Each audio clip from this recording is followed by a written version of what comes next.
You are not using the tools on ScholarCraft to the fullest. We have a lot of features that you may not even know about. These plugins and data packs can change the game for you and make your life so much easier. For example, did you know that you can travel on rails 4 times faster by using redstone blocks? Yep, thanks to a plugin called HS Rails. If you power a powered rail with a redstone block, it actually increases the speed by 4 times. This actually makes rails a viable option for transportation. I know some people think that a redstone block is expensive, but it really isn't. Redstone is easily renewable through villagers. There's all kinds of farms that give you redstone, and also just mining redstone with fortune can get you a ton of redstone easily. Plus, you don't have to power every block to get a speed boost. If you just sprinkle in a couple of these, your track will still see some boost. Now, obviously, you might want to go try tricks like this in the server when you get on, but as soon as you log on, you might be confused if you haven't logged on before. Whenever you log on to the ScholarCraft server, you will be put in what we call the monument world. Basically, this is kind of like a hub to hang out in and just to get started with. However, most of the features in this video apply to the default world. How do you get there? Well, thanks to Code 12, one of our staff members and a programmer, he made a plugin where you can type /WTP and you will be greeted with a menu that allows you to select what world. Just click on default and go to spawn or resume. Now, what if you need to get somewhere instantly? Say you're lost at sea or in a cave with no way to get out? Just use the Ultimate Homes plugin. If you type /set_home and then whatever name you want, you create home, which then you can type /home and then the name and teleport there instantly. This is super useful for your base, for the bases of friends, and things like farms. If you want to view all the homes you have, then just type /homes and you will be greeted with the amount of homes you have and the name of the home that you want to delete. You'll be notified when you delete a home.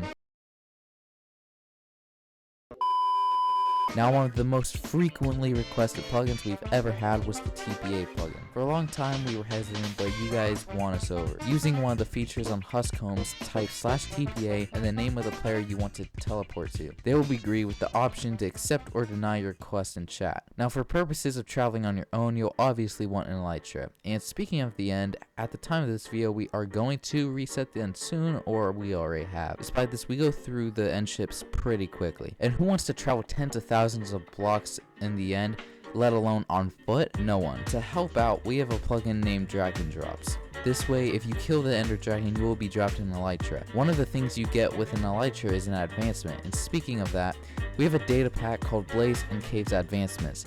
This data pack adds tons of custom advancements which are pretty cool. And since we were just on the note of the end, we have a data pack that makes collecting shulker boxes way easier. In case you're not aware, shulker farms don't work on our server due to some server mechanic that I don't even know how to explain and don't care enough to explain. To help get shulkers, every shulker you kill will drop 2 shells, so every shulker you find will be equal to 1 box. But something else you can get is a shulker head. In fact, you can get all kinds of mob heads with the plugin called More Mob Heads. Another data pack called Player Head Drops allows you to obtain you or other players' heads. Now you don't have to go through the annoying vanilla way of getting limited amounts of mob heads. Speaking of vanilla features, another feature we have is silk touching amethyst buds. Yes, you guys have been asking for a while, and now you can obtain the amethyst buds by using silk touch. But on the more technical side of things, don't be confused when you see a school of fish doing absolutely nothing in the water. Using a plugin called Disable AI, we can set certain mobs that have no AI so they just stand there and do nothing. To my knowledge, we only have fish set to this. This is just that it will produce a little bit of lag, and lag can be really annoying. You know what else can be annoying? Noise. No, not noise.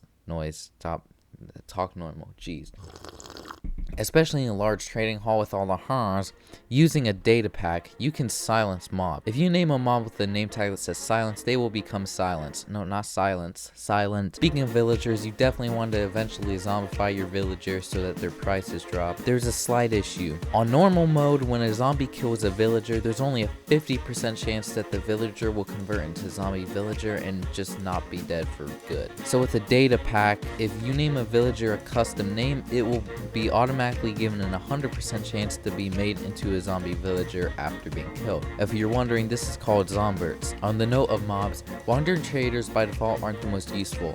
However, a data pack allows you to buy custom mini blocks from wandering traders. These blocks are really cool and can add a lot of depth and detail to your builds. We want to do everything we can to have the server able to not only support you guys and have fun, but have cool and unique experiences. If you want a cool experience with some friends, you should use Scoice. Yes, if you have Discord, you can play with proximity chat on ScholarCraft. If you don't know what proximity chat is, basically it works like in real life. If someone is far away from you, it's hard to hear them, and if they are close, it's easy to hear them. It makes it a lot more interactive and fun when playing together, and you can also do this on Bedrock. So the process is pretty simple. Again, first you have to join the proximity chat voice channel in the Discord. Then you need to make sure that you're actually on the Minecraft server. Then in the bot commands channel, type what's up on screen. So for me, it would be blitz-72. Again, make sure it is your Minecraft username, because this is basically making it so that the Discord bot links that Discord account to a Minecraft account that's online the server. So if you say have an alt account, you'll have to have another Discord account to link up to that. You can only link one account per Discord account. After that, you will receive a direct message from the Scoice bot. It will message you with a code to copy and paste into Minecraft as a command. After you have linked, Scoice will direct message you and tell you that you have successfully linked up. Process is exactly the same, and you might be wondering, Bedrock? I thought this was a Java server. You're right. Thanks to two plugins, Geyser and Floodgate, Bedrock users can join onto this Java server. What you see right now is one of our players, off nameless, sorry if I botched your name, showing you how to join on Bedrock. Huge thank you to him for recording this for the video. The process is exactly the same on PC as it is console. Keep in mind that the mechanics are Java, so if you see weird things, it may just be because it's a Java server but you're running Bedrock. Some things on Java can't really be displayed on Bedrock, but still, regardless of Java or Bedrock, you can play together on ScholarCraft. However, as a warning to you all, don't think you can get away with breaking the rules. Using a plugin called Core Protect, staff has access to a massive database of interactions between players, containers, mobs, etc. We can see when it happened, where it happened, and what happened. We can also see things like if you dropped something from your inventory, picked it up.